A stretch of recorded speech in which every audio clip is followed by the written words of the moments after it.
Good afternoon, everybody. How you doing? Just wanted to do a quick little YouTube video on the new chicken coop we built. I can tell you it sent the girls into a little bit of a frenzy when we switched them from the previous chicken coop, which was or is now where we're housing the female goats while they're kidding. It's mostly made out of pallets and leftover 2x4s. The only thing new I bought is the metal roof, and I just bought some pre-cut 8-foot sections from Menards. So let's get a little closer, and I'll show you some of the stuff about the new coop.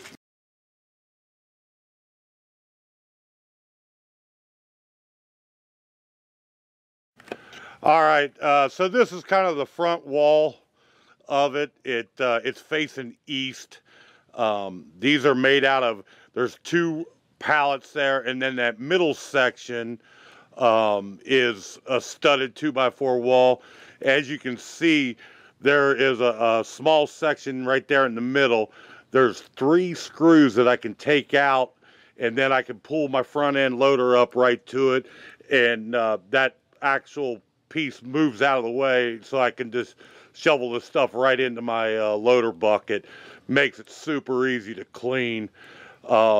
We put pallets up on their sides and then took other boards from pallets to give it kind of a board and batten look. As we move around to this side, this is the south facing wall. This is where we put our door because our wind and rain and everything comes from the northwest most of the time. As you can see here, let me back this up a little bit if I don't fall as I'm walking backwards. These are where I collect eggs. That's the nesting boxes back there. Real simple, just a piece of plywood. As you can see, one of the ladies is in there rooster nesting right now. There's 3 nesting boxes here, and then 3 down below. The girls seem to like the top ones a little bit better, but they have been using the bottom ones a little bit. This here is just the door for me to go in and out of.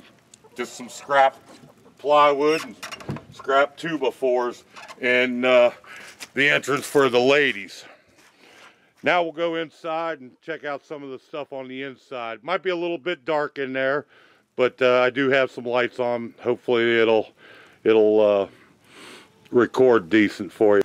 All right, also keep in mind I'm 6'4", so things are kind of low for me in here, but I didn't want the chicken coop to be huge, just for the simple fact that you know, less to heat, you know, for the girls, things like that. As you can see, the north wall is also made of a pallet, and then this is that front view that I showed you earlier. There's a pallet there. There's the studded wall with the clean out door, and then also another pallet wall there.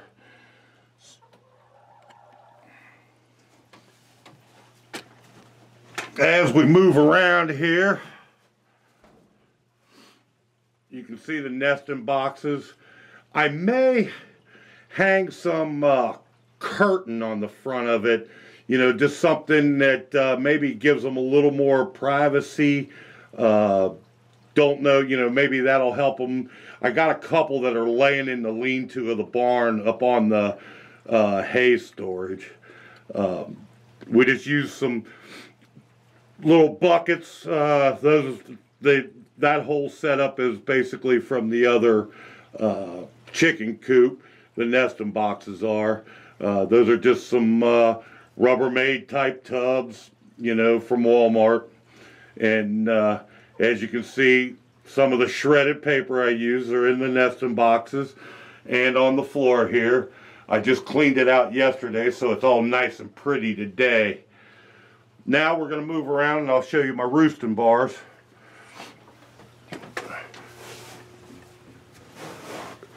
The roosting bars are made up. A buddy of mine had an old wooden ladder that basically he was going to throw in the dumpster. I don't know, you can't hardly see it. But anyway, he was going to throw that away, and I basically cut it in half, leaned it up, ran some 1x2s I had, or 2x2s that I had laying around here for roosting bars. It's been working out pretty good. As you can see, the PVC pipe that runs around there is the heated water. If you remember from a video the other day, I got that igloo cooler on the inside of the barn because it's handier for the water to fill it up and stuff like that. It's coming through the wall.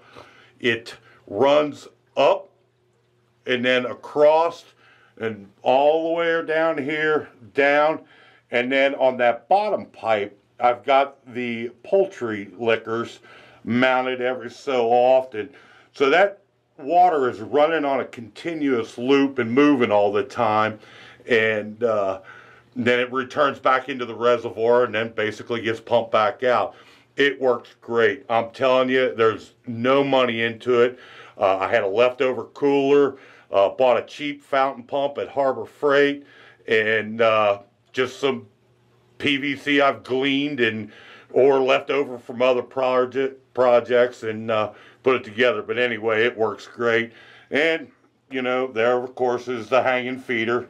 Got it hanging from the roofs and up high enough so that they basically can't make a mess out of it.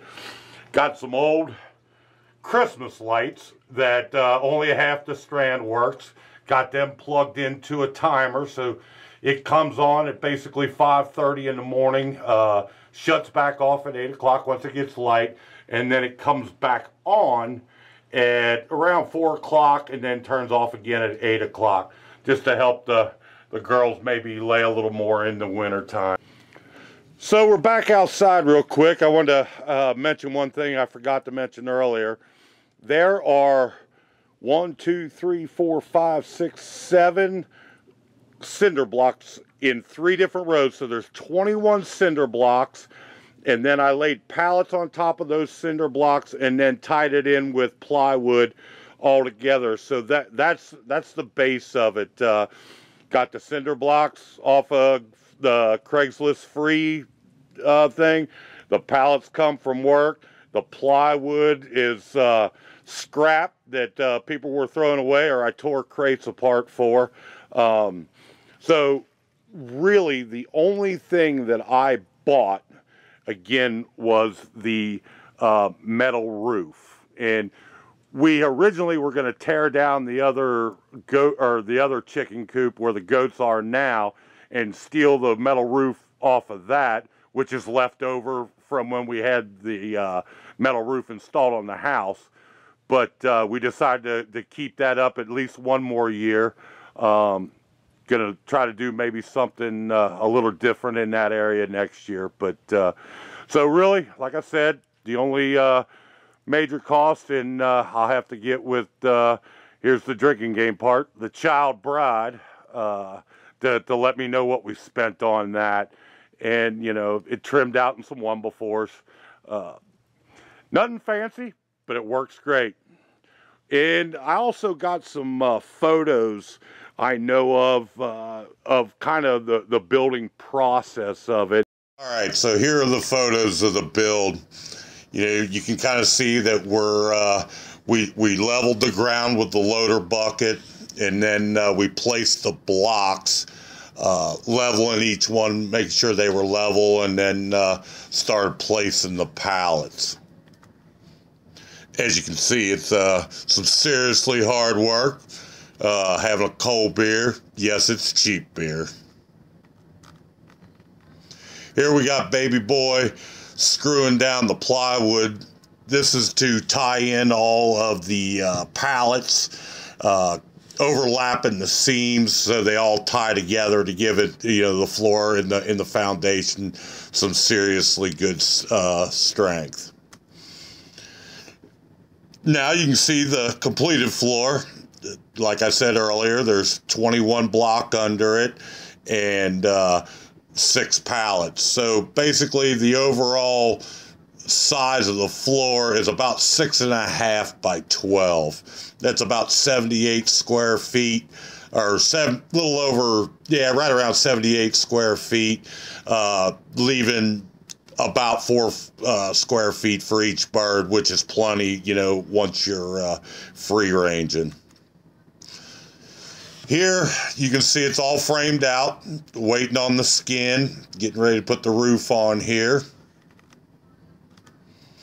And lastly, here is the final product with everything on. Now, I do want you to go kind of easy on me in the comments section because my carpentry skills are pretty lacking. But I would love for you to comment and tell me what you think, where I could have improved it. And, if you think it's viable. There again, the cost of the nails and the roofing. The roofing was, I checked with the child bride, take a drink, is $60. And, the nails are minimal, always keep them on hand anyway. Well, I appreciate you watching the video. And once again, this is Jimbo at Holcomb's Haven Homestead. Later.